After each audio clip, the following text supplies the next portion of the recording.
led 46 laps. I know you wanted the win. Team gets the win, but how do you process this finish, which was still very good? Yeah, I'm just pumped that Toyota still got to victory lane. I need to go back and see. I didn't think I moved up that much to allow, to put myself up top of 3. So unfortunate, but man, what a race car we had today. Who I learned a lot from was Raja yesterday. He had a bad fast car, and he finished second at first stage and won the second stage just like me. And I was like, this car is so fast. Don't do anything to jeopardize a good finish. And I hate that we didn't get the win, but all in all, appreciate Xfinity. Man, what could have been. Go on to Coda. Pray for me there. We'll have some fun. Thanks, Bubba. Jamie? Well, Carson Hocevar, Mike Joy called you Hurricane Hocevar. I call you Mr. Excitement. So close to your first career win there, Carson. Take me through that last lap and what happened. Yeah, I joked with Jeff. He walked up.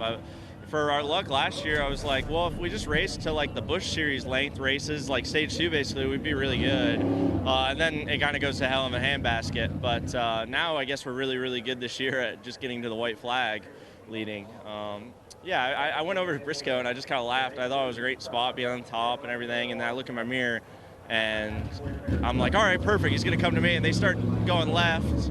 And I was confused for a second. And then I looked to my left and I realized it was another Toyota. I was like, oh, he's not going to push me. So, just happy with the Spectrum car. Our car is really fast to go from 2 laps down to get stage points and then finish 4th. That's good points for us.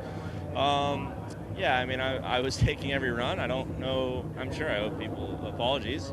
But I think we're all going for spaces and runs and everything. And, luckily, all 4 tires were straight. My toe was knocked out, but it still was pretty fast and, able to finish 4th there. So pretty excited for our start of the year. Now I'm going to go mess up a little bit on the road course, not be a total front contender, and then hopefully get back going, this up front type of deal at Phoenix. Bring me back through that final lap, and did you have anything else you could have done to get around the 45?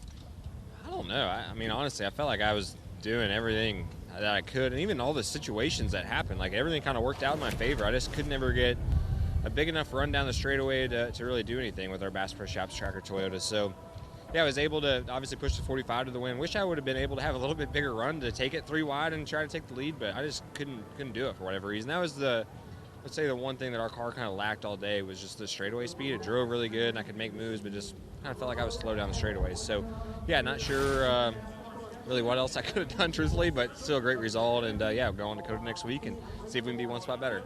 We start 34th in the race, and like you mentioned, you guys battled all day till you got yourselves to the front. But what are days like this for your team? How much confidence does that give when you don't have the starting position, you don't have the car you want, but you still get a good result? Yeah, I think it says a lot about our team. Obviously, we're fast enough to where we can drive through the field, right? And even with all the adversity that kind of happens on pit road when you start that far back, you don't get a very good pit stall selection. It just buries you kind of all day long. You get track position, you have a bad pit stop because you're trapped in. So I thought we did everything right. Like I said, our Bass Pro Shops tracker Toyota just drove really, really good, and it allowed me to make moves up to the field. So happy with the result. We're back in the chase. We were 37th in points going into today. So see if we can do a little bit better next week.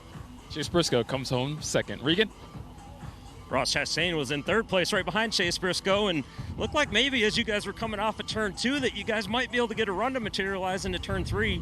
What more did you need for that to happen? Yeah, it all, I think, kind of went wrong. We don't have to move this. Jeez. 19's running us over. That's not so unnecessary. That last run, I was committed to the 77, and as we on the restart, we didn't quite have the push from the 7 behind us, or maybe behind him, and so they got clear. But I pushed the 77, I pushed Carson through middle, down the back to the lead, and sacrificed myself tight. So it was kind of over for us then. And then down the back, 45, Tyler had another gear. It was no fender, and he pulled us so fast. The 19 was tandem to me. I felt like off of 2, and we never had anything. So I felt like the 19, whether he meant to or not, backed up to me, but. No chance at that point. And the rest of the night for our Wendy Chevy, Regan, we were just too tight and just needed to have a little more front turn. There was times I was too loose though, so we're right on the edge and need a little more forgiveness in our Trackhouse Chevy. You have a night like tonight where you end up with a good result from it. 2nd week working with the new crew chief, Brandon McSwain. How nice is that to be able to build off as we go into Coda next weekend? Yeah, it's great. We cleaned up our fuel stuff that we had some issues with just in our we were describing it to each other at Daytona, and we're on the same page definitely all night tonight. Not that we ever got to like the end of a fuel window, but we were very aware throughout the race.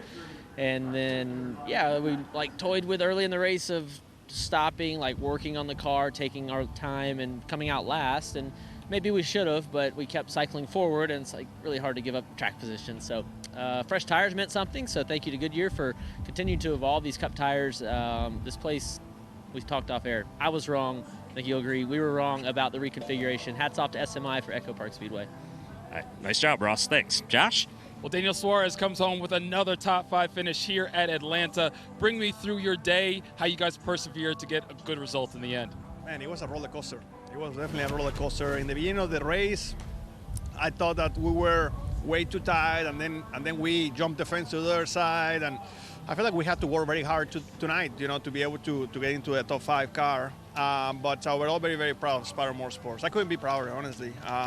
These guys, they just continue to fight, continue to show up, continue to get better. They never doubt that we couldn't make the car better. So just super happy to be here. I can't thank enough everyone at Chevrolet for the amazing power, HMS for the power under the hood, Freeway Insurance for their amazing support. I feel like we have a great thing going. It's early, but I feel like this team is young, and we just continue to clean up a few things and continue to be better. But overall, a solid result. Thanks, Daniel. See you in Austin.